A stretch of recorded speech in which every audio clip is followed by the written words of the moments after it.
जरा सोचिए, YouTube पर दो वीडियो हैं, एक करोड़ों रुपयों से बना एक जबरदस्त तमाशा और दूसरा 2 घंटे तक चलने वाली एक बहुत ही पर्सनल शांत बातचीत।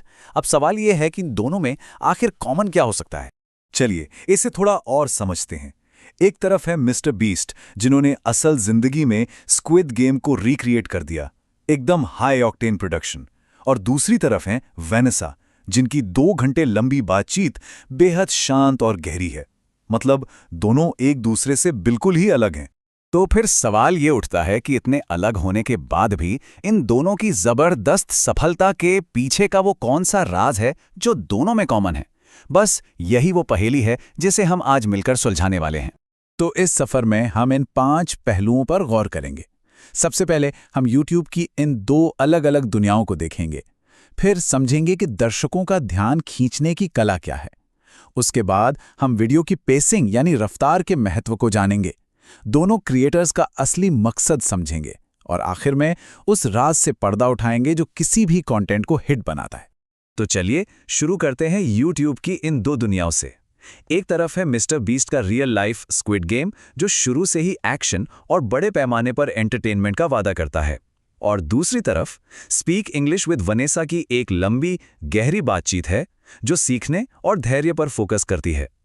आप जरा इस स्लाइड को देखिए। जो चीज सच में हैरान करती है वो है इन दोनों के बीच का फर्क।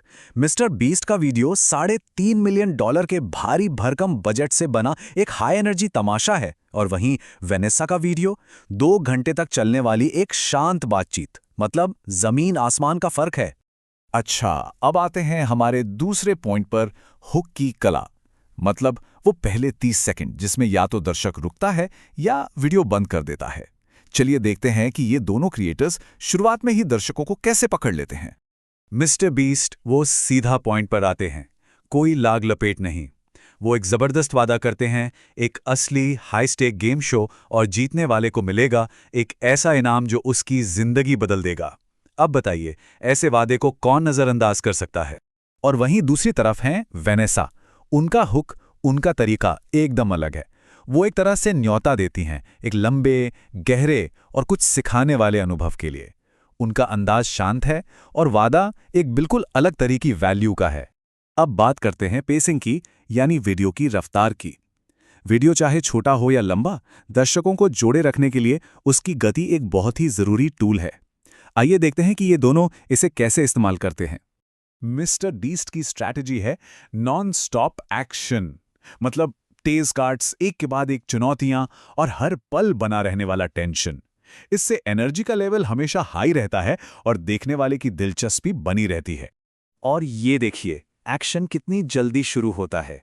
गेम का पहला ही पल और दांव इतने ऊंचे हैं कि नतीजे तुरंत सामने आ जाते हैं, एक पल की भी देरी नहीं। और नतीजा, पहले ही गेम के बाद 456 में से सिर्फ 232 लोग बचे। ये नंबर खुद बताता है कि एलिमिनेशन कितनी तेजी से हो रहा है और वीडियो की रफ्तार कितनी जबरदस्त है। रस्साकशी के खेल का ये पल दिखाता है कि वीडियो की पेसिंग सिर्फ पहले से सोची समझी चीजों पर नहीं चलती, बल्कि अचानक हुई घटनाओं से भी बनती है। इससे दर्शकों को हमेशा लगता है कि अरे, अब कुछ भी हो सकता है। अब चलिए मिस्टर बीस्ट की तेज तर्रार दुनिया से निकलकर वेनेसा की दुनिया में आते हैं। यहाँ सब कुछ शांत है, उनकी रफ्तार धीमी है, बातचीत पर आधारित है।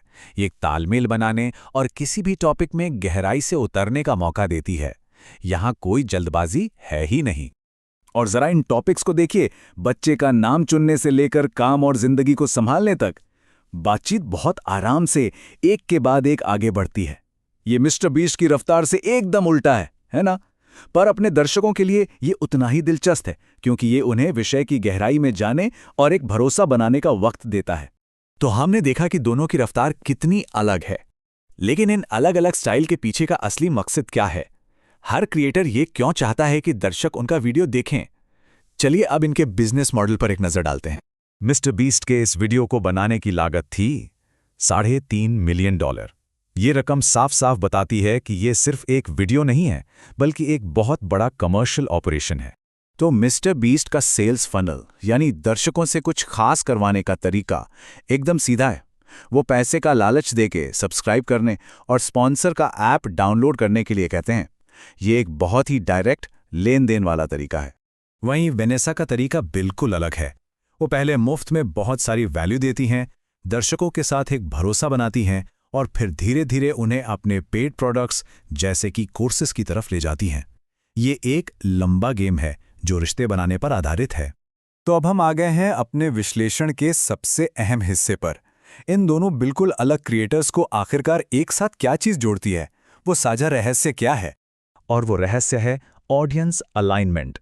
इसका सीधा सा मतलब है अपने दर्शकों को इतनी अच्छी तरह से समझना कि आप ठीक वैसा ही कंटेंट बना सकें जो वे देखना चाहते हैं और ठीक उसी तरह से बना सकें जिस तरह से वे उसे देखना पसंद करते हैं।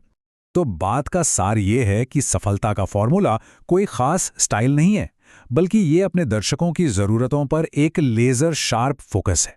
मिस्टर बीस्ट तमाशा परोसते हैं, वेनेसा जुड़ाव, और दोनों ही अपने काम में माहिर हैं। तो इस पूरे विश्लेषण का निचोड़ बस एक लाइन में है। ये लड़ाई तमाशे और जुड़ाव के बीच की है ही नहीं।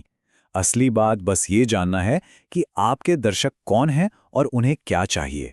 और मैं इस बातचीत को एक सवाल के साथ खत्म करना चाहूंगा। जरा सोचिए, कंटेंट के भविष्य में ध्यान खींचने की इस जंग में कौन जीतेगा?